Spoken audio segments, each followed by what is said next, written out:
Hello students, how are you all?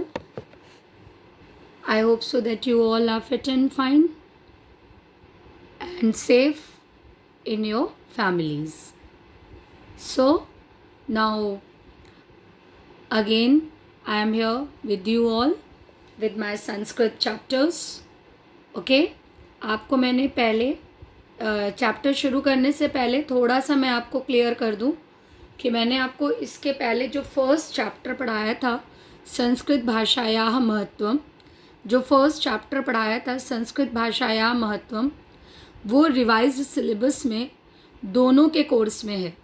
ठीक है, तो एक वीडियो तो मैंने आपको पहले भेजा था कि वो कोर्स में है कि नहीं, पता नहीं था। मैंने अपने इंट्यूशन से सोचा था कि वो कोर्स में होगा और उसको मैंने स्टार्ट किया था संस्कृत का पोर्शन। और फिर जब ट्यूसडे दिन में हम लोगों को सिलेबस मिला, रिवाइज सिलेबस जो नवनीत सर ने भेजा है आपको पीडीएफ, उसमें वो चैप्टर कोर्स में है। ठीक है, मैंने आपको ये दूसरे वीडियो में लास्ट वीक ही क्लियर भी कर दिया है। मैंने ये चीज़ आपको दूसरे वीडियो में लास्ट वीक ही क्लियर भी कर दिया है। जिन बच्चों ने ना देखा हो वो फिर से सुन लें। अगर मान लीजिए किसी बच्चे ने, क्योंकि कम बच्चे, क्योंकि व्यूज़ तो आप कितने देखते हैं वो आ जाते हैं, पता चल जाते हैं हम लोगों को, तो कुछ बच्चे तो बेटा बहुत सीरियसली पढ़ रहे हैं, बट कुछ बच्चे अभी भी वीडियोज़ नहीं देख रहे हैं। और ऐसा नहीं है कि मेरा ही नहीं देख रहे हैं, किसी का भी नहीं देख रहे हैं। तो ऐसा ना हो कि बाद में एग्जामिनेशन के समय आपको प्रॉब्लम हो, इसलिए फिर से हम आपको ये बता रहे हैं कि वो पोर्शन में दोनों के हैं। दोनों जब मैं कह रही हूँ तो दोनों का मतलब यहाँ पर मेरा मतलब चारों सेक्शन से है। ये आपको पता है, अभी इतने दिनों से आपको पढ़ा रही हूँ मैं, तो आपको ये चीज़ पता है कि जब मैं दोनों वर्ड यूज़ करती हूँ तो दोनों वर्ड का मतलब है कि आर्ट साइड वाले बच्चे साहित्यिक हिंदी पढ़ रहे हैं वो एक ग्रुप है, और B1 B2 और कॉमर्स के बच्चे सामान्य हिंदी पढ़ रहे हैं वो एक ग्रुप है। तो जब मैं दोनों कह रही हूँ तो इसका मतलब है कि वो दोनों लोगों के मतलब चारों सेक्शंस के बच्चों को पढ़ना है या दोनों तरह की हिंदी वालों को पढ़ना है। ठीक है, तो वो संस्कृत भाषायाः महत्वम हमने कंप्लीट कर लिया है, पूरा कर लिया है। काफ़ी बच्चों के पॉजिटिव रिमार्क्स या कमेंट्स मुझे मिले हैं पर्सनल, जिनको चैप्टर्स समझ में आए हैं, जिन्होंने समझा है उसको। और मैंने उसके साथ ही फ्राइडे को आपको पीडीएफ भेजे हैं। उस पीडीएफ में भी मैंने ऊपर लिखा है कि 12th B1 B2 और कॉमर्स को क्या लिखना है और 12th आर्ट्स को क्या लिखना है। तो एक बार फिर से आपको बता रही हूँ मैं, ध्यान से सुनिए आप, कि 12th B1 B2 और कॉमर्स को ग्रामर वाला पोर्शन लिखना है, और आर्ट्स वाले बच्चों को मैंने संस्कृत भाषायाः महत्वम के क्वेश्चन आंसर भेजे थे जो केवल आर्ट्स वाले बच्चों को लिखने हैं। जैसा कि आप जानते हैं, आपको फर्स्ट ईयर में ये चीज़ें सब क्लियर हैं, बट फिर भी मैं आपको बता दे रही हूँ कि अगर आपके दिमाग से निकल जाए या किसी भी तरह का कन्फ्यूज़न या केओस ना हो। ओके, और आर्ट्स वाले बच्चों को डरने की ज़रूरत नहीं है कि मैम ने हमें ग्रामर नहीं भेजा है। बेटा जब ये संस्कृत के 3 चैप्टर मैं पूरे कर लूँगी, हाफ ईयरली का पोर्शन, मतलब समझिए मेरी बात को, अगर इकट्ठे मैं सब आपको पीडीएफ भेजूँगी तो इकट्ठे बच्चे जो हैं वो कभी कभी नहीं लिखते हैं, और फिर कुछ बच्चे पुराने पीडीएफ मांग रहे हैं, जो हम टीचर्स के लिए बहुत प्रॉब्लम हो रही है बेटा। इसलिए क्योंकि हमारे फ़ोन में भी एक लिमिटेड जीबी तक की मेमोरी हो सकती है, तो बहुत पुराने पीडीएफ हम नहीं रख सकते हैं। और फिर आपको भी इकट्ठे अगर मैं बहुत ज़्यादा काम भेजूँगी तो आपको चीज़ें उतनी समझ में नहीं आएंगी। ठीक है ना, समझ रहे हैं आप मेरी बात को? I hope so you are understanding and you are feeling happy कि मैं इकट्ठे आपको सारी चीज़ें ना दूँ। इसलिए जब मैं संस्कृत के पोर्शन जो हाफ ईयरली तक का एटलीस्ट पोर्शन है, 3 या 4 चैप्टर जब आपको पढ़ा दूंगी और जब आपको उसके क्वेश्चन आंसर्स के पीडीएफ भेज दूंगी, मैं उसके बाद आर्ट साइड वाले बच्चों को पीडीएफ्स भेजूंगी उनके ग्रामर के। Is it clear to you all? Is it clear? I hope so आपको क्लियर होगा। और मीनवाइल मैं जो बच्चे B1 B2 और कॉमर्स के हैं, जो साइंस साइड और कॉमर्स साइड वाले बच्चे हैं, उनको मैं ग्रामर के पीडीएफ्स भेज रही हूँ। ग्रामर में जो सिंपल एक्सरसाइजेज हैं वो आपको केवल ज़्यादा करनी है, इसलिए मैं उसको आपको और प्रैक्टिस करा रही हूँ। ऑलरेडी आपने वो सब बहुत अच्छे से 11th में पढ़ा है, बल्कि आपने 8th तक जो ग्रामर पढ़ा है वही आपका 11th 12th में भी आता है। तो 11th में हमने आपको बहुत अच्छे से पढ़ाया है और आपको 11th में ही ये बता दिया था कि 12th में आपको केवल एक्सरसाइजेज ही ज़्यादा करनी होंगी, क्योंकि ग्रामर आप ऑलरेडी पढ़ चुके हैं। तो जैसे मैंने आपको पिछले हफ्ते भेजा है वो शब्दों में सूक्ष्म अंतर वाला है ना, जैसे अनिल अनल वाला, तो उसको आप अपनी कॉपी में प्लीज़ लिख लीजिएगा, B1 B2 और कॉमर्स वाले बच्चे, ओके, संस्कृत कॉपी में। और जो आर्ट्स वाले बच्चे हैं वो अभी जो हैं वो क्वेश्चन आंसर लिखेंगे चैप्टर्स के, और उसके बाद जब मैं आपका चाहे जो भी लूँगी, चाहे पोएम लूँगी, चाहे प्रोज लूँगी, चाहे कहानी लूँगी, अकॉर्डिंग टू योर सिलेबस जो भी लूँगी, वो मैं आपको उसके साथ आर्ट्स वाले बच्चों को ग्रामर का PDF भेजूंगी, क्योंकि आर्ट्स वाले बच्चों का ग्रामर थोड़ा टफ भी है। तो वहाँ मैं ये भी देखूंगी कि उसमें किस चीज़ को उनको एक्सप्लेनेशन की ज़रूरत है। तो अगर किसी चीज़ को उनको एक्सप्लेनेशन की ज़रूरत है तो वो भी फिर मैं उनको साथ में भेजूंगी। So they need not to worry about their grammar portion, क्योंकि मुझे पता है कि मुझे क्या करना है। आपसे बस मेरी ये रिक्वेस्ट है कि आपको बस अपनी पढ़ाई बेस्ट तरीके से करनी है, ओके, समझ में आ गया। नाउ सी, अब जो मैंने आपको लास्ट वीडियो में बताया था, लास्ट वीडियो में संस्कृत भाषाया महत्वम जब शुरू किया था, तो मैंने आपको बताया था कि ये जो चैप्टर है भोजस्य औदार्यम या भोज की उदारता, ये चैप्टर नया ऐड हुआ है आर्ट्स में, साइंस में और आर्ट्स में और कॉमर्स में। साइंस में ये पहले से था, आर्ट्स में ये सब चैप्टर पहले से था, फिर हटा दिया गया था, फिर 3 साल पहले ऐड हुआ, और 1 साल पहले यानी पिछले साल से ये जो है ये B1 और B2 और कॉमर्स के बच्चों को भी पढ़ना था। ध्यान से सुनिएगा, ये B1 B2 और कॉमर्स के बच्चों को भी पढ़ना था, लेकिन चूंकि ये टफ चैप्टर था इसलिए इसे मैंने पहले नहीं लिया था, because I was not knowing either it will be in your syllabus or not. But now see, according to your new reduced syllabus या revised syllabus by UP board, this chapter is also for all। ये भी दोनों sections के बच्चों को, दोनों stream के बच्चों को, मतलब साहित्यिक हिंदी और सामान्य हिंदी दोनों को पढ़ना है। और in section wise B1 B2 commerce और आर्ट्स, मतलब आर्ट्स B1 B2 कॉमर्स, सबको ये चैप्टर पढ़ना है। समझ में आया? सबको ये चैप्टर पढ़ना है, तो मैं ये चैप्टर अब आपका ले रही हूँ। इसी तरह से मैं संस्कृत प्रोज या पोयम सब में पहले वो चैप्टर लूँगी हाफ ईयरली के अकॉर्डिंग जो आपके कोर्स में है और जो सबको पढ़ने हैं। ध्यान से सुनिए, जो हाफ ईयरली के अकॉर्डिंग आपके कोर्स में है और जो सबको पढ़ना है। इस तरह से सबके पास वीडियोस ज़्यादा संख्या में हो जाएंगे और सब उसको अपनी सहूलियत के अनुसार कभी भी देख सकते हैं, ठीक है। और उसके बाद जो आर्ट्स का पोर्शन है वो भी मैं बीच बीच में आपको वीडियो भेजते रहूँगी, वो मुझे ध्यान है, इसलिए आर्ट्स वाले बच्चे बिल्कुल भी नहीं घबराएंगे कि मैम ने हमको वीडियोस नहीं भेजे हैं। Is it clear to you all? Okay, now ये चैप्टर सबको पढ़ना है। Again I am reminding you that इस चैप्टर की भी अनुवाद जो है वो सबको करना है, B1 B2 आर्ट्स कॉमर्स, और क्वेश्चन आंसर के साथ अनुवाद आर्ट्स के बच्चों को करना है। तो अगेन इसका अनुवाद आप मेरे पढ़ाने के साथ लिखेंगे, जैसे कि आपने पिछले चैप्टर का अनुवाद लिखा है, और उसके बाद मैं आपको PDF भेजूंगी। किस चीज़ का? मैं आपको PDF भेजूंगी इस चीज़ का कि क्वेश्चन आंसर आर्ट्स वाले बच्चे नोट कर लें। Is it clear? Okay, now start, let us start our chapter. तो मैंने पूरे अच्छे से आपको 7-8 मिनट ले करके, नाराज़ मत होइएगा, बोर मत होइएगा। जो बच्चे एक बार में समझ जाते हैं वो कभी कभी बोर भी होने लगते हैं कि मैम लोग इतना क्यों बता रही हैं, but still there are many students those who are having problems or those who are sending the messages that ma'am please clarify. So I am clarifying each and every chapter before starting that what is in your course and what is not in your course. Is it clear? तो ये chapter सबको पढ़ना है। तो let us start the chapter. भोजस्योदार्यम। देखिए, सबसे पहले तो इसका जो आपको सबसे पहले आप देखेंगे जो इसका ये है शीर्षक, जो चैप्टर का शीर्षक है भोजस्य औदार्यम। क्या शीर्षक है? भोजस्य औदार्यम। इसमें 2 वर्ड हैं। क्या क्या है? एक वर्ड है भोजस्य, एक वर्ड है भोजस्य और दूसरा वर्ड है औदार्यम। एक वर्ड है भोजस्य और दूसरा शब्द है औदार्यम। तो आपने प्रीवियस क्लासेस में भी 11th-12th में पढ़ा है। इसके इवन इसके पहले वाला जो चैप्टर मैंने आपको पढ़ाया है संस्कृत भाषाया महत्वम, उसमें भी औदार्यम वर्ड आता है। औदार्यम का वर्ड मतलब होता है उदारता। ओके, समझ में आया? औदार्यम का क्या मतलब होता है? उदारता। और ये आपके सिलेबस में पहला चैप्टर है। ये आपके सिलेबस में पहला चैप्टर है जो कि मैंने बाद में इसलिए लिया है कि हमें पता चल जाए कि रिड्यूस सिलेबस में ये आपके कोर्स में है कि नहीं, because this is really a tough chapter. ये एक टफ चैप्टर है, बट आपको घबराने की ज़रूरत नहीं है।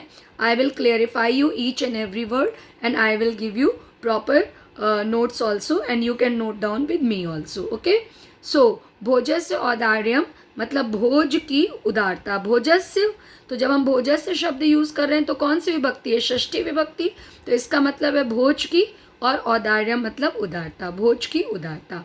जो राजा भोज थे बेटा, आपको थोड़ा सा ध्यान होगा, जो राजा भोज थे ना, वो कौन थे? वो बहुत अधिक दान करने वाले राजा थे। आपको पता है कि जो राजा भोज थे वो बहुत ही दानवीर राजा थे, और उनकी उदारता पर आधारित ये चैप्टर है जो कि हम आपको यहाँ पर अभी पढ़ा रहे हैं, उनकी उदारता पर। ठीक है, तो चलिए हम स्टार्ट करते हैं चैप्टर। आई होप सो कि आपके सारे कन्फ्यूजन्स क्लियर होंगे। इन अ सिंगल लाइन ये चैप्टर सारे स्ट्रीम्स के बच्चों को पढ़ना है। ततः कदाचित द्वारपाल आगत्य महाराजम भोजप्राह देव कौपिनावशेषो विद्वान द्वारी वर्तते इति। ये जो आपका चैप्टर है ये भोज प्रबंध, क्या चैप्टर का नाम, क्या ग्रंथ का नाम है? भोज प्रबंध। एक ग्रंथ है भोज प्रबंध, उससे लिया गया है। सबसे पहले तो आप ये समझिए कि ये भोज प्रबंध नामक ग्रंथ से लिया गया है, और इसीलिए यहाँ पर ततः से ये चैप्टर यहाँ पर शुरू है। ततः कदाचित, और आपके बुक में किस शीर्षक के अंतर्गत है? आपके बुक में शीर्षक है भोजस्य औदार्यम। आपके बुक में किस शीर्षक से लिया गया है? भोजस्य औदार्यम। तो ध्यान रखिएगा कि ये भोज प्रबंध से ये चैप्टर जो है वो लिया गया है। भोज प्रबंध एक ग्रंथ है संस्कृत का, उससे ये चैप्टर लिया गया है, और आपके कोर्स में ये भोजस्य औदार्यम के नाम से है। आपके कोर्स में ये भोजस्य औदार्यम के नाम से है। इस चैप्टर में देखिए, पहले बता दूं कि क्या है। पहले आपको एक समरी के हिसाब से बता दूं कि इस चैप्टर में क्या है, तो आपको समझने में आसानी होगी।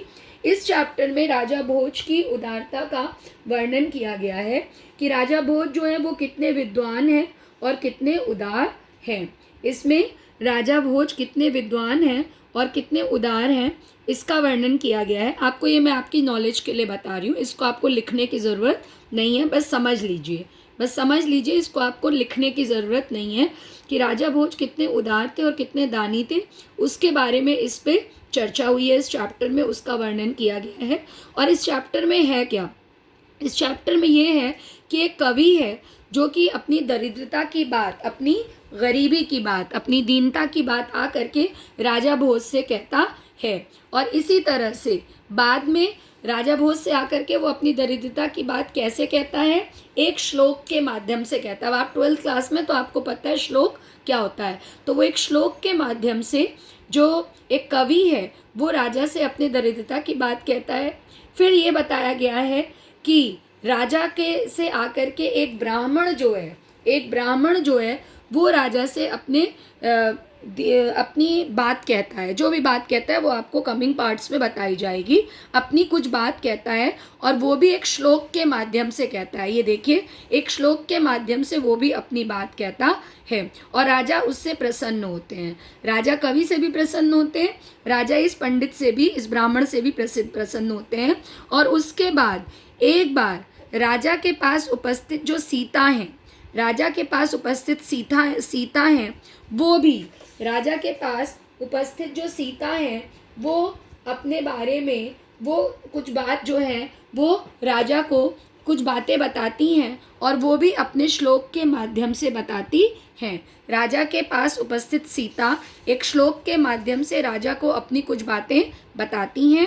और last but not the least, जो आपका 4th श्लोक है, ये जो आपका 4th श्लोक यहाँ पर है, देखिए, इसमें राजा जो हैं उनके पास आकर के कालिदास कवि जो हैं, देखिए यहाँ लिखा है राजा तस्य लक्ष्यम दत्वा कालिदासम प्राह सखे त्वमपि प्रभातम वर्णय इति, कि राजा देख करके कालिदास को कहते हैं कि तुम सुबह का वर्णन करो, तुम सुबह का वर्णन करो। और कालिदास सुबह का वर्णन एक श्लोक के माध्यम से करते हैं। राजा श्लोक का वर्णन, एक सुबह का वर्णन, प्रभात का वर्णन एक श्लोक के माध्यम से करते हैं। तो मैंने आपको पहले चैप्टर का इंट्रोडक्शन बताया ताकि आपको कुछ प्रॉब्लम ना हो, क्योंकि चैप्टर एक कठिन चैप्टर है। This is a difficult chapter and please remember that this is very important chapter for board. Why I am saying this thing to you? Because ये पिछले साल ही ऐड हुआ है सिलेबस में। ये चैप्टर B1 B2 और commerce में पिछले साल ही ऐड हुआ है।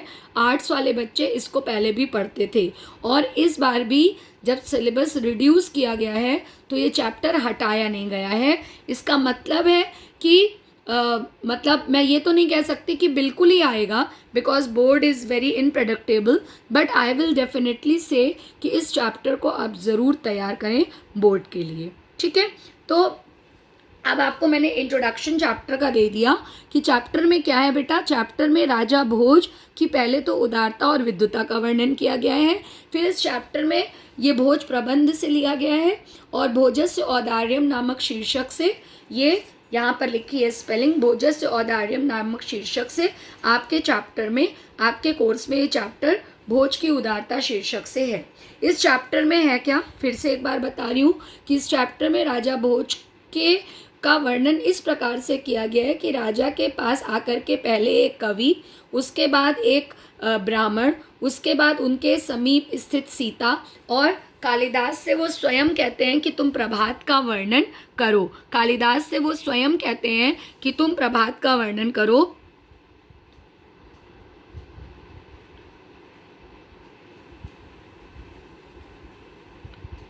और ये चारों लोग एक एक श्लोक के माध्यम से राजा से ये वर्णन करते हैं। जब राजा से ये लोग अपना अपना वर्णन करते हैं तो राजा उनकी संस्कृत के श्लोकों को सुन करके बहुत प्रसन्न होता है। राजा क्या होता है, राजा उनके संस्कृत के श्लोकों को सुन करके बहुत खुश होता है और राजा उन सब को 1-1 लाख स्वर्ण मुद्राएं देता है। क्या करता है राजा, राजा उन सबको 1-1 लाख स्वर्ण मुद्राएं देता है। यही इस चैप्टर में है। समझ में आ गया ना कि चैप्टर में क्या है। So let us start the chapter. Okay, ये मैंने आपको इसलिए बताया ताकि आपको व्याख्या लिखने में सरल हो। ततः कदाचित द्वारपाल आगत्य महाराजम भोजम प्राह। ततः मतलब उसके बाद, इसीलिए मैंने आपको बताया कि ये भोज प्रबंध से लिया गया है, क्योंकि ये एक कोई कहानी चली आ रही है। इस चैप्टर में कोई एक कहानी चल रही है, कोई स्टोरी इज़ गोइंग ऑन, और उसके बाद, ततः मतलब उसके बाद, तो इसको आप एज इट इज़ उसके बाद लिखेंगे। इसके बारे में आप ज़्यादा कुछ नहीं लिखेंगे। तत्पश्चात या उसके बाद आप लिखेंगे।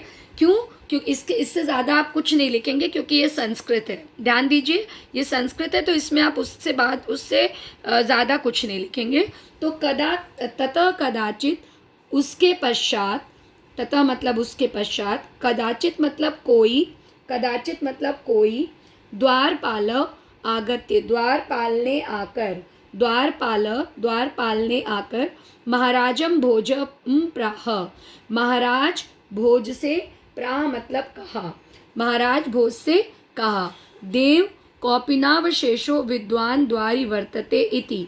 देव मतलब महाराज, देव मतलब राजा या महाराज। देव हम किसको कहते हैं, जिसको हम बड़ा मानते हैं। तो द्वारपाल के आगे जो महाराज हैं वो क्या है, राजा हैं। तो वो उनको सम्मान सूचक, सम्मानीय शब्द यूज़ कर रहा है, सम्मान सूचक शब्द यूज़ कर रहा है, और उससे कह रहा है देव कौपिनावशेषो विद्वान द्वारि वर्तते इति, कि कौपीन वेश में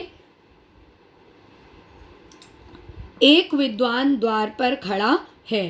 कौपीन वेश में एक विद्वान द्वारि वर्तते। कल भी मैंने आपको संस्कृत वाला जब चैप्टर लास्ट वीक पढ़ाया था तो मैंने आपको बताया था कि वर्तते मतलब वैसे होता है स्थित है, लेकिन यहाँ पर मतलब होगा है कि कौपीन वेश में एक द्वार पर विद्वान खड़ा है, या आप ये भी, कौपीन मतलब क्या होता है, लंगोट, जो साधु महात्मा लोग लंगोट पहनते हैं, दैट लंगोट। और वो कहता है कि एक ऐसा विद्वान खड़ा है जिसके शरीर पर केवल लंगोट ही है, या लंगोट ही शेष, कौपीनावशेषो की लंगोट ही शेष है। राजा प्रवेश्य इति प्राह, राजा ने प्रवेश करो कहा, राजा बोले प्रवेश कराओ। राजा प्रवेश्य, राजा, प्राह मतलब, प्राह शब्द जो है, प्राह मतलब हुआ बोला, तो राजा ने कहा या बोला प्रवेश कराओ। ततः प्रविष्ट स कवि भोजमालोक्य अद्य में दरिद्र नाशो भविष्यतीति मत्वा तुष्टो हर्षाश्रूणि मुमोच। ततः प्रविष्ट, ततः प्रविष्ट, ततः मतलब तब, प्रविष्ट प्रवेश करके, स कवि उस कवि ने, भोजम आलोक्य, इसमें देखिए दो शब्द हैं, भोजम मतलब राजा भोज को, आलोक्य मतलब देखकर, भोज, राजा भोज को देखकर कहा, राजा भोज को देखकर क्या कहा, अद्य में दरिद्र नाशो भविष्यतीति मत्वा। देखिए शब्द को समझिएगा, अद्य में, अद्य मतलब आज, में मतलब मेरी, अद्य मतलब आज, में मतलब मेरी, दरिद्र नाशो दरिद्रता का नाश, आज मेरी दरिद्रता का नाश, भविष्यतीति अवश्य हो जाएगा, आज मेरी दरिद्रता का नाश अवश्य हो जाएगा, मत्वा ऐसा मानकर, ऐसा मानकर, तुष्टो, तुष्टो मतलब, तुष्ट होना मतलब प्रसन्न होना, वेरी गुड, प्रसन्न होकर, हर्षाश्रूणि मुमोच, तुष्टो हर्षा अश्रूणि मुमोच, हर्ष धन अश्रूणि, इसमें दो शब्द हैं, कौन कौन से, हर्ष धन अश्रूणि। हर्ष मतलब ऐसा सोचकर, प्रसन्नता से उसकी आंखों में, मुमोच बहाए, उसने प्रसन्नता से अपनी आंखों से आंसू बहाए। चलिए एक बार इसको वाक्य में पढ़ते हैं कि उन्होंने क्या कहा कि राजा जब बोले कि प्रवेश कराओ, ततः प्रविष्ट स कवि, तब उस कवि ने भोज को देखकर, अद्य में दारिद्र्य नाशो, यह मानकर कि आज मेरी दरिद्रता अवश्य दूर हो जाएगी, प्रसन्नता से आंसू बहाए, प्रसन्नता से आंसू बहाए। राजा तमालोक्य प्राह, राजा तमालोक्य प्राह, राजा मतलब राजा, तमालोक्य तम धन आलोक्य, तम धन आलोक्य, राजा ने, तम मतलब उसे, राजा ने उसे, आलोक्य मतलब देखकर कहा, राजा ने उसे देखकर कहा, प्राह, प्राह मतलब कहो, प्राह मतलब कहो, कहा, राजा ने उसे देखकर कहा, कवे किम रोदिषि इति, तो इति आपको पता है, इति मतलब जब किसी चीज़ का अंत होता है, या जब कहीं पर कोई सेंटेंस कहा जाता है तो उसके बाद संस्कृत में इति लगाया जाता है, मतलब मेरी बात यहाँ पर समाप्त होती है। इति मतलब किसी चीज़ की समाप्ति, अथ मतलब प्रारंभ होना, और इति मतलब समाप्ति। तो जब हम इति शब्द लगाते हैं तो उसका मतलब होता है कि यहाँ पर मेरी बात समाप्त हो रही है, ठीक है। तो राजा तमालोक्य प्राह, राजा ने तम मतलब उसे देखकर कहा, कवे किम रोदिषि, कवि क्यों रोते हो, ततः कवि राह, ततः कवि राह, तब कवि ने कहा, वही चीज़, ततः कवि प्राह, इसका मतलब जब हम इसको संधि विच्छेद करेंगे तो यही प्राह शब्द आएगा, ततः कवि प्राह, तब कवि ने कहा, राजन आकर्ण्य मद गृहस्थिम, आकर्ण्य गृहस्थिम, राजन मद गृहस्थिम, मद मतलब मेरी, मेरे घर की स्थिति को सुनिए। क्या बोला उसने, राजा मेरे घर की स्थिति को सुनिए, क्या बोला, राजा ने, राजा से कवि क्या बोला कि राजा मेरे घर की स्थिति को सुनिए। समझ में आ गया। अब पहले ऐसा करिए, आप इतना लिखिए, इतना आप लिख लीजिए, क्योंकि ये टफ है, ये टफ है, मैं बोलते जा रही हूँ धीरे धीरे, आप लिखिए। 2 बार मैं बोलूँगी, 2 बार मैंने पढ़ाया है, अलग अलग वर्ड बता दिए, अर्थ बता दिए, अब आप इसे मेरे साथ लिखिए। सबसे पहले आप संदर्भ लिखेंगे, तो संदर्भ क्या होगा, संदर्भ होगा, अब याद रखिए कि ये गद्यांश है, क्या है, ये श्लोक है नीचे वाला और ये गद्यांश है। ध्यान रखिए कि ये क्या है, ये ऊपर वाला गद्यांश है और नीचे वाला क्या है, श्लोक है। तो चलिए बेटा इसको लिखिए कि प्रस्तुत गद्यांश हमारी पाठ्य पुस्तक हिंदी के, प्रस्तुत गद्यांश हमारी पाठ्य पुस्तक हिंदी के संस्कृत खंड के, हिंदी और संस्कृत खंड दोनों किस में होगा, इन्वर्टेड कॉमा में होगा। संस्कृत खंड के भोजस्य औदार्यम, यहाँ नाम देखिए, स्पेलिंग देखिए, खुद से लिखिए। भोजस खुद से इसलिए करवा रहे हैं क्योंकि 12th में आपको हिंदी में लिखना बहुत है, तो मैं अगर सब चीज़ आपको देती जाऊंगी तो आपके लिए हिंदी लिखना मुश्किल होगा, इसलिए खुद से थोड़ी प्रैक्टिस करिए, ठीक है। प्रस्तुत गद्यांश हमारी पाठ्य पुस्तक हिंदी के संस्कृत के भोजस्य औदार्यम नामक शीर्षक से उद्घृत है या लिया गया है। ये वर्ड की स्पेलिंग मैं आपको बता रही हूँ। उद्घृत है या लिया गया है। उद्घृत, द में नीचे हलंत लगेगा, ठीक है, द में नीचे हलंत लगेगा, ये देखिए, उद्घृत है या लिया गया है। इसमें राजा भोज की विद्वता और उदारता का, विद्वता लिख रही हूँ मैं यहाँ पर, इसमें राजा भोज की विद्वता और आधा वो लगेगा नीचे, विद्वता और उदारता का, राजा भोज की विद्वता और उदारता का वर्णन किया गया है या चित्रण किया गया है, ठीक है, समझ में आ गया। इसमें राजा भोज की विद्वता और उदारता का चित्रण किया गया है। अब आप क्या हेडिंग डालेंगे, एक लाइन छोड़ के हेडिंग डालेंगे अनुवाद, एक लाइन छोड़ के हेडिंग डालिए अनुवाद। देखिए, तत्पश्चात द्वारपाल ने आकर राजा भोज से कहा, तत्पश्चात द्वारपाल ने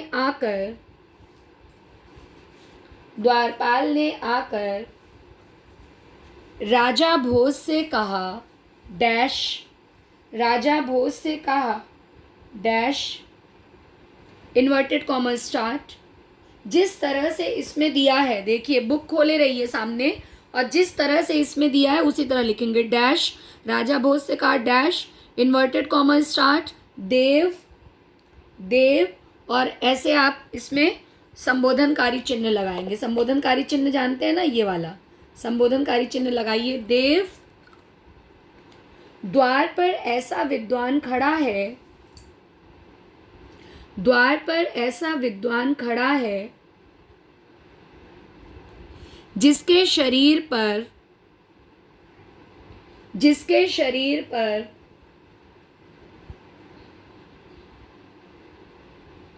केवल लंगोटी ही शेष है, जिसके शरीर पर केवल लंगोटी ही शेष है। फिर आप पूर्ण विराम लगाएंगे, और इन्वर्टेड कॉमा क्लोज। राजा बोले कॉमा, इन्वर्टेड कॉमा स्टार्ट, प्रवेश कराओ, राजा प्रवेश्य इति प्राह, राजा बोले प्रवेश कराओ, इन्वर्टेड कॉमा क्लोज, पूर्ण विराम, इन्वर्टेड कॉमा क्लोज। जब हम कोई सेंटेंस कहते हैं तो पहले इन्वर्टेड कॉमा लगाते हैं, फिर पूर्ण विराम लगाते हैं, उसके बाद इन्वर्टेड कॉमा लगाते हैं, ठीक है ना, पता है आपको, ये पहले बताया है, ठीक है। फिर लिखिए, तब उस कवि ने भोज को देखकर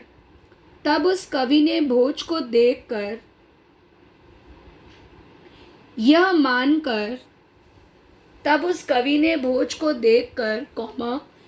मानकर कि आज मेरी दरिद्रता दूर हो जाएगी, तब उस कवि ने भोज को देखकर, और यह मानकर और यह मानकर कि आज मेरी दरिद्रता दूर हो जाएगी, कॉमा कॉमा प्रसन्नता से आंसू बहाए, प्रसन्नता से आंसू बहाए।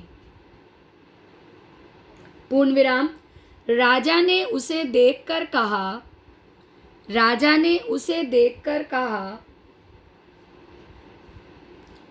Comma inverted comma, comma inverted comma, कवि रोते क्यों हो, कवि रोते क्यों हो, इन्वर्टेड कॉमा क्लोज। तब कवि ने कहा, राजन राजन मेरे घर की स्थिति को सुनिए। तब कवि ने कहा, राजन मेरे घर की स्थिति को सुनिए। इतना आप लिखिए और इसके बाद फिर मैं आपका श्लोक लेती हूँ। इसके बाद मैं आपका क्या लूँगी, इसके बाद मैं आपका श्लोक नेक्स्ट वीडियो में लेती हूँ।